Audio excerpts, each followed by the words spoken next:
नमस्ते दोस्तों, the one and only show में एक बार आपका फिर स्वागत है। मैं हूं आपका the one and only Shyam.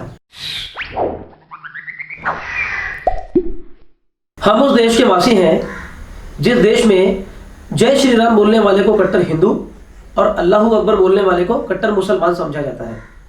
आप अगर सरकार की हाँ में हाँ मिलाते हैं तो कुछ लोगों की नज़रों में आप देशभक्त कहलाते हैं, और अगर सरकार से कोई जवाब तलब करते हैं तो बाय डिफॉल्ट देशद्रोही। इन दो तरह के प्राणियों के बीच कुछ ऐसे प्राणी भी पाए जाते हैं जो कि कंफ्यूज हैं कि वो खुद कौन सी कैटेगरी में आते हैं। उनका खुद का अपना कोई डिसीजन नहीं होता, वो न्यूज़ चैनल्स पर दिखाए जाने वाले न्यूज़ के हिसाब से अपना पाला बदलते रहते हैं। कल तक जो कंगना रनावत को सपोर्ट कर रहे थे वो अचानक उसके खिलाफ हो गए जब उन्होंने मुंबई की तुलना पीओके से कर दी। निर्भीक और बेबाक होकर बोलना एक बात होती है और तैश में आकर बिना सोचे समझे कुछ भी उल जलूल बकना दूसरी। कुछ लोग ऐसे होते हैं जो गलती हो जाने पर उसे कबूल करना तो दूर, उस पर पर्दा डालने के चक्कर में और गलतियां कर जाते हैं। मैडम जी का भी वही हाल हो गया है। अब बाकी लोगों का तो ठीक था, लेकिन वो न्यूज़ चैनल्स फॉलो करने वाले लोग फिर कंफ्यूज हो गए कि वो कंगना को सपोर्ट करें या उसके खिलाफ बोलें। मुंबई में आकर नाम और शोहरत कमाने वाले लोग कितनी आसानी से उसकी तुलना पीओके से कर देते हैं और बदले में लोगों का समर्थन भी पाते हैं।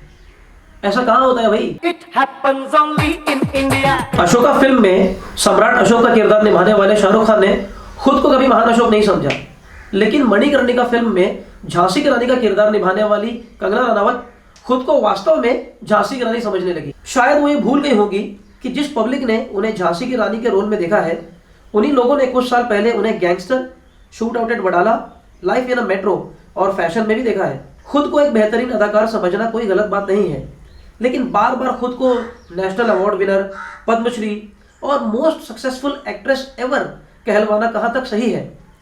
हाल ही में एक न्यूज़ मेरी नज़र के सामने से गुजरा था जहां कंगना को माँ दुर्गा का रूप कहकर संबोधित किया गया था।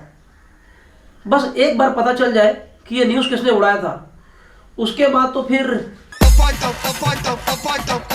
सुशांत सिंह राजपूत की आत्महत्या से बॉलीवुड में नेपोटिज्म का मामला गहराया, जिसके बाद सारे सोए हुए सफल और असफल लोगों के मुंह में जबान आ गई। बहुत से लोग खुद को लाइमलाइट में लाने के लिए आए दिन कुछ न कुछ बकवास करते पाए गए। सिंगर सोनू निगम और दिव्या खोसला की वर्बल फाइट, पायल रोहतगी का बॉलीवुड की नामी हस्तियों पर अटैक, कंगना का ये बयान कि मुंबई में हालात पीओके जैसे हो गए हैं, जिसके बाद शिवसेना के साथ पंगा, बॉलीवुड का ड्रग्स कनेक्शन, सांसद जया बच्चन का बॉलीवुड के फेवर में बयान देना और बीजेपी के सांसद और भोजपुरी फिल्मों के सुपरस्टार रवि किशन को लताड़ा लगाना, अनुराग कश्यप का रवि किशन को गंजेड़ी बताना, उसके बाद एक्ट्रेस पायल घोष का अनुराग कश्यप पर मॉलेस्टेशन का आरोप लगाना और कंगना रनावत का पायल घोष को इस मामले में सपोर्ट करना क्या बताता है? आत्महत्या से शुरू हुआ केस ड्रग्स तक पहुंच गया और लोगों को यह समझाया गया कि बॉलीवुड नशेड़ियों का अड्डा है। अब लोगों को ड्रग्स से होने वाले नुकसान के बारे में ज्ञान दिया जा रहा है। स्कूल्स कॉलेजेस में ड्रग्स से जाने वाली जाने तो भुला दी जाती हैं, जहां बच्चे डिप्रेशन में आकर ड्रग्स का सहारा लेते हैं। ड्रग्स की ही वजह से जुवेनाइल क्राइम्स बढ़ते जा रहे हैं, लेकिन छोड़ो यार, उसके बारे में बात करने से चैनल की टीआरपी थोड़ी ना बढ़नी है। सुशांत के केस में जस्टिस मांगने वाले लोग अब उस दुख को भुला चुके हैं। इसका अंदाजा आप इसी बात से लगा सकते हैं कि कल सुशांत की मौत पर आंसू बहाने वाले लोग अब उस पर बनने वाले मीम्स से अपना दिल बहला रहे हैं।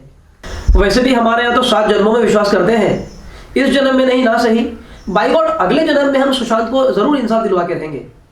हमारे यहाँ घूम फिर के लोग नेतागिरी पे आकर ही अपनी गाड़ी पार्क करते हैं। क्रिकेटर क्रिकेट छोड़ के नेता अभिनेता बन बैठते हैं और नेता लोग फिल्मी दुनिया का ग्लैमर देखकर उस ओर खींचे जाते हैं। क्रिकेटर नवजोत सिंह सिद्धू, अजय जडेजा, सलील अंकोला, विनोद कांबली और गौतम गंभीर को ही ले लीजिए। दूसरी ओर अभिनेता तो आपको बहुत सारे मिल जाएंगे जिन्होंने उम्र के एक पड़ाव पर आकर पैसे कमाने का जरिया नेतागिरी को बनाया। नेतागिरी एक ऐसा धंधा है जो आपको पैसों के साथ साथ पावर भी देता है। कंगना रनावत के ये पैतरे दरअसल अभिनेता से नेता की ओर बढ़ाया जाने वाला पहला कदम मालूम होता है। फिल्म इंडस्ट्री में ऐसे बहुत से केसेस आपने देखे होंगे जहां अपने करियर को आसमान की बुलंदियों तक पहुंचाकर नीचे गिरने वाले कई अभिनेता अभिनेत्रियों ने अपने आखिरी वक्त में खुद को हॉस्पिटल की बेड पर अकेला पाया। शायद ये एक वजह है जिसको देखो आज वो नेतागिरी पर उतर आया है। लॉन्ग टर्म सक्सेसफुल कैरियर कहीं और किसी फील्ड में जो नजर नहीं आता। अपनी अगली फिल्म जिसमें कंगना जयललिता का किरदार निभा रही हैं, शायद उनका शिवसेना से झगड़ा भी उसी फिल्म के लिए पब्लिसिटी स्टंट हो, या भविष्य में आप अगर कंगना को किसी पॉलिटिकल पार्टी की तरफ से शिवसेना के अगेंस्ट में चुनावी मैदान में खड़ा होता देखें तो बिल्कुल भी हैरान मत होइएगा।